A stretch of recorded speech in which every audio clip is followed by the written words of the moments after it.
Hello everyone, how's your day going today? Over a century ago, people considered alcohol to be a poison to society and considered it the work of the devil. As a result, they gathered all their support and banned alcohol throughout the entire government. As a result, anything alcohol related, nor its products through fermentation, those were all considered illegal outright.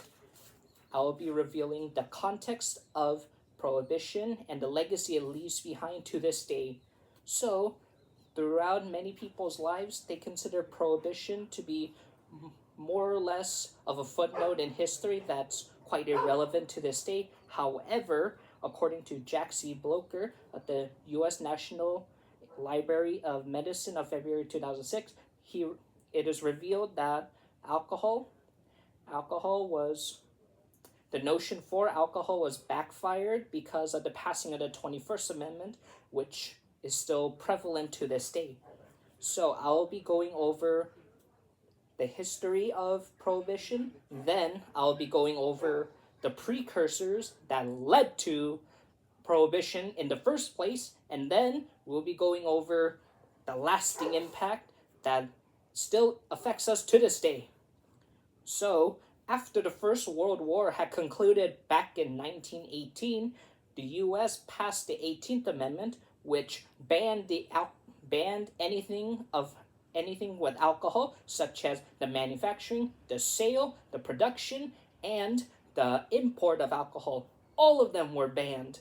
As a result, many people went through illegal means of consuming alcohol and producing alcohol. So over here, we have a picture of an illegal distillery where people were making moonshine.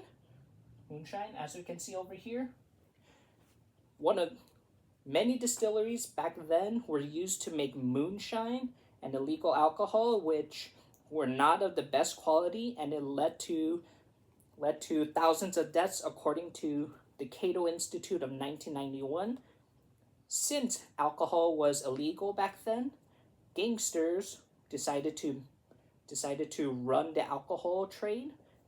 As a result, two notorious gangsters came out of it. First, George Remus.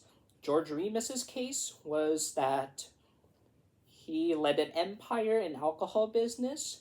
When he was arrested, his wife left him, he shot her, and then he was found not guilty due to pleading insanity, which shows how corrupt the justice system and the government and society was back then, even more than currently today. The second mobster is Al Capone. He was a notorious gangster who reigned his gang empire in Chicago back in the 1920s. He was caught by the federal government of tax evasion, and he was history as a result.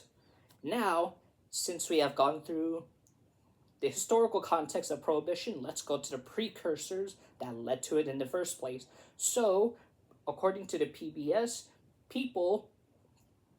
Prohibition came from the people first, not the government. So, back then, alcohol consumption was triple the amount it was today. So imagine the consumption of one beer can is normal. Now, back then, 3 cans was considered the norm. 3, that's a little bit too much, I would say. As a result, abuse and domestic issues came about as a result of the excess consumption of alcohol. As a result of this, a temperance movement came about. It wasn't until the Civil War where thousands of women marched through the towns all over the U.S. to bring about temperance movement. Even with these movements, a new union was found called the Women's Christian Temperance Movement. These movements sparked about school issue, domestic issue, alcohol abuse, and temperance in general. However, their effects were quite minimal because they only affected the local levels. However, it wasn't until the Anti-Saloon League where they took real effect in temperance movement and prohibition at the state level and the federal level. So Wayne Wheeler was the main man in charge of the Anti-Saloon League, and he convinced everyone to ban alcohol through the 18th Amendment. So, we have discussed what was Prohibition about and the precursors that occurred as a result. And now we need to look at what the lasting effect of Prohibition was that still affects us to this day. So, Prohibition led to a loss of jobs, and many people avoided as a result. Smuggling continued, and many problems occurred as a result. However, because of the Great Depression, the 21st Amendment was passed because one of the notions of the Great Depression was that jobs were lost, but by reversing Prohibition, jobs could be gained back through the liquor industry and the alcohol industry, which could help the economy as a result. So, industries were revived as a result, and the 21st Amendment led to the repealing of Prohibition of the 18th Amendment. Most of the states repealed it by 1966. However, this leaves the door for where local counties can decide whether to remain dry or allow alcohol to be present.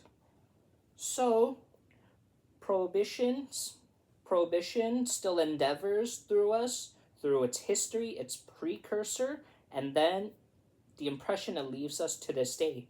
So, I am here to give you that history is important to remember, because the mistakes that we do not learn from those previous mistakes will haunt us back, and we'll be bound to make those mistakes again. So, it is important to learn the flaws made by the consequences that were already made, and we need to fix those mistakes so that we are bound to never make mistakes again and help make a society a better place. Thank you.